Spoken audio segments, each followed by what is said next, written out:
This may come as a bit of a surprise unless you're like a close friend or family member, but we've decided to start looking for a bigger boat.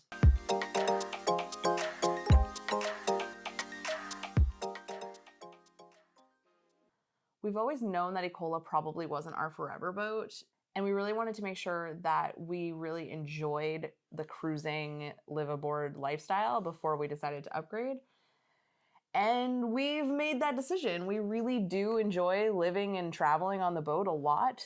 And in order to do that long term, we definitely need to start looking for something a little bit bigger. Over the last year, we've come to the conclusion that while the Alberg is a well-built, rugged boat, it has some serious shortcomings as a full-time cruising boat for a couple. And a dog. And a dog. We're going to talk about a few of those issues over the next few minutes, but we want to reiterate that we love the boat. We still love Ecola, but we just need something else for our particular preferences and long-term cruising goals. Yep. We've spent the last year just being tossed about, pretty much. Anything but the most like benign conditions is uncomfortable in the boat. Once it gets up to 20 knots, for whatever reason, that 10,000 pound and 8-foot beam and long overhangs, it just starts bouncing and... Yeah, even at anchor, in like protected harbors, it'll start bouncing. It's been problematic. Is the Alberg a capable boat? Yes. Can it cross oceans? Yes. Can it be out in huge storms? Yes. But do you want to be on it while that's happening? No. No. Do we want to be on it when it's happening? Let's clarify. Do we want to be on it? There's people out there who will much harder than us. We also have Aiden to consider in all of this. Like we've said it before, he hasn't asked for this. We're just basically taking him along on the journey. And I feel like it's been really unfair for some of the conditions he's put up with over the last year, and having something just a little bit bigger. You don't buy a bigger boat for your dog, but there's a part of us that says, would it be more comfortable for him as well? Yeah, it would be.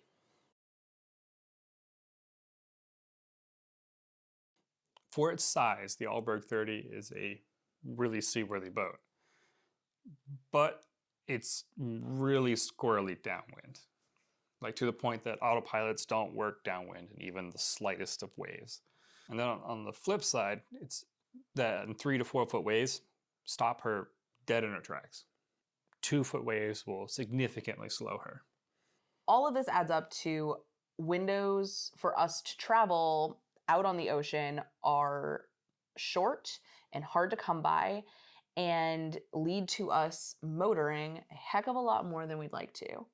And we'd really like a lot more flexibility when it comes to the weather.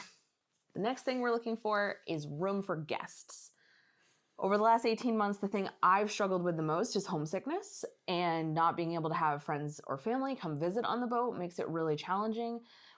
Since we have Aiden, it makes it really hard for us to fly home, but our families and our friends have a lot of flexibility, but we haven't been able to take advantage of that because we haven't had room for anyone.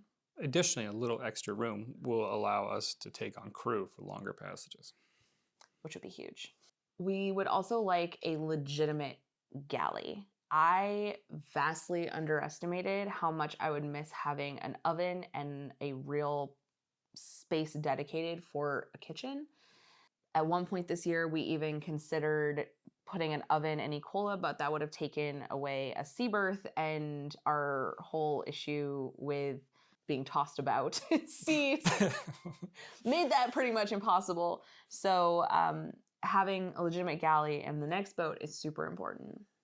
So what I really underestimated was not having a space to shower inside. Recently, we put a cockpit shower in Ecola, and that's great when it's warm and you're kind of by yourself. But if there's like a whole bunch of people around and it's kind of cold, it's a little awkward. A head that can accommodate a shower is a must. But ideally having like a separate shower stall where we could hang like valleys and things like that and have them drip dry and somewhere and not get the rest of the head wet would be ideal. That's the dream. So that's the stretch goal. We also need more personal space. What? No. Right now, we are constantly in each other's way. We can't work without the other one having to move constantly to be able to get by. One can't go from the forward cabin to the main cabin while somebody else is in the head, because the head is the hallway. There isn't another person on this planet that I would live in 180 square feet with. I love you, honey, but I need to be able to like sit down and work and not have to get up because you need to get to the other side of the boat. Or go to the bathroom. It would also be really nice to be able to like be cooking and not have to move out of the way when somebody needs to get to another part of the boat. So more space is a huge, huge, huge thing for us. Ecola's average speed under sail is like 3.5 to 4 knots. So that leaves us to like, we end up motoring a lot just to get somewhere, because if you got a 50-mile day, that's an all day. That's an all day versus like all day and all night. Something with a little more speed would be nice for us. It would just give us more range. And again, if the wind gets high enough that we can get hull speed out of Ecola, the conditions are going downhill quickly, and then we don't go fast anyway because of the sea conditions. Yeah. So something that just goes a little bit faster would be really nice. The last piece is accessibility.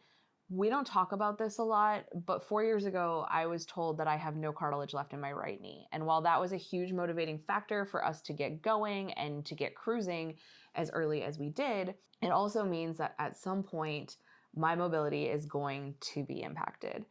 And Ecola is not an easy boat to get around, so we're looking for something that has a less steep companionway, something that the decks are easier to navigate, that getting on and off the dinghy is easier to navigate, those kinds of things.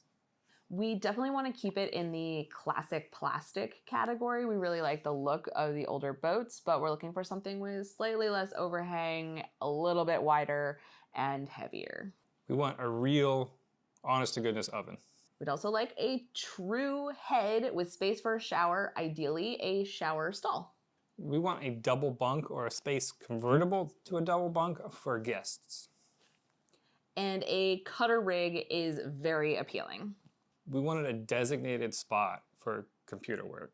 And something with a stair-style companionway instead of a ladder, and preferably a low bridge deck. No teak decks.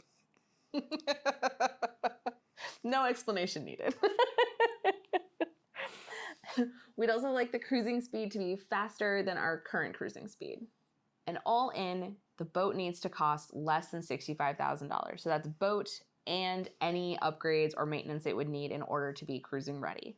This gives us some flexibility with the boats that we can look at, but also leaves enough money in our cruising kitty to make it so that there's another couple years before we might have to stop and take on some full-time work for a few months. Some of the boats have been on the list. There's a Corbin 39, A Whitby 42, a Bristol 40. Morgan 38, Endeavors of various flavors and sizes. Obviously, if we could find one, we'd love to get like a Passport or a Pacific Seacraft, but those are definitely out of our budget. Price range for ones that aren't complete wrecks. I think that's it, right? We threw an Alberg 37 on the list just so maybe we can keep it in the family. A little bit of nostalgia there. Yeah. So we've been watching listings on Facebook and Craigslist and Yacht World for the last, 4 or 5 months. And while we've been here in Maryland, we've found 2 boats that we're gonna look at this week. Mostly just to kind of get a feel for size and layouts and that kind of thing. We're not anticipating buying anything right now, but we just wanted to give you guys the heads up that we're in the process. The first boat is a Tiana. Tiana? We don't know how to spell it. It's a 1981 Tiana 37, which is your classic heavy displacement double-ender cruising boat. Yep. And it's very much in the middle of our price range. This one looks like it would need some upgrades, but nothing too crazy as far as the listing looks like. So we'll go check it out. Some things that we're excited about this boat is that it is insanely heavy. I really like the look of the double enders.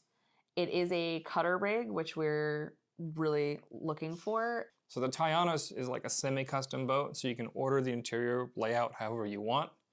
So like almost no boat has the same identical interior. There are a few things that you will see commonly in them, which is like if it has a pilot berth, then it won't necessarily have like the separate shower stall and that kind of stuff. This particular model that we're going to go look at, it has a pretty ideal layout for us in terms of what we're looking for. It has a separate shower stall, it has plenty of room for guests and all those things. A couple of the downsides, it has a older engine. Older Original. Original engine, but it's on the small side for a boat of this size. Yeah. The sails are also on the older side. We're going to go look at it more to look at the boat model than we are particularly looking at this boat, because we think that this boat's going to need a little bit more work than we're looking for in our price range. The second boat we're looking at is a 1980 Tartan 37. It is just coming out of a massive refit. It is very much at the very upper end of our budget, but it's got a lot of nice new features. It's got a brand new Beta 38. Yeah, it has almost all brand new sails. Just the mainsail is a little bit on the older side. Classic Tartan problem areas: the rudder bearings, and the couple soft spots in the deck have been already fixed. Yeah, and cosmetically, from the pictures, it looks absolutely gorgeous. So we are really excited to go look at this one. It seems like it's a pretty prime specimen of a Tartan 37, and the Tartans are, and have been for the last few months, something that we've been very interested in. So it also, which is not normal for a Tartan, it has been converted to a cutter rig. Which is interesting. And on our wish list. There are a couple cons to this particular Tartan 37, one of which is that it has been stripped of all of its electronics. It does have a few things like the anemometer still there, depth sounder, that kind of stuff, but no radar, no chart plotter, no GPS antenna, none of that. That's all gone. And it's a little bit lighter than what we think we want to go with, but it would be worth it if we can get out on one and just kind of get to know how it feels. It's just barely in that heavy displacement category. So we're going to go check out these boats and we will report back to you in our next episode. So we will see you next time.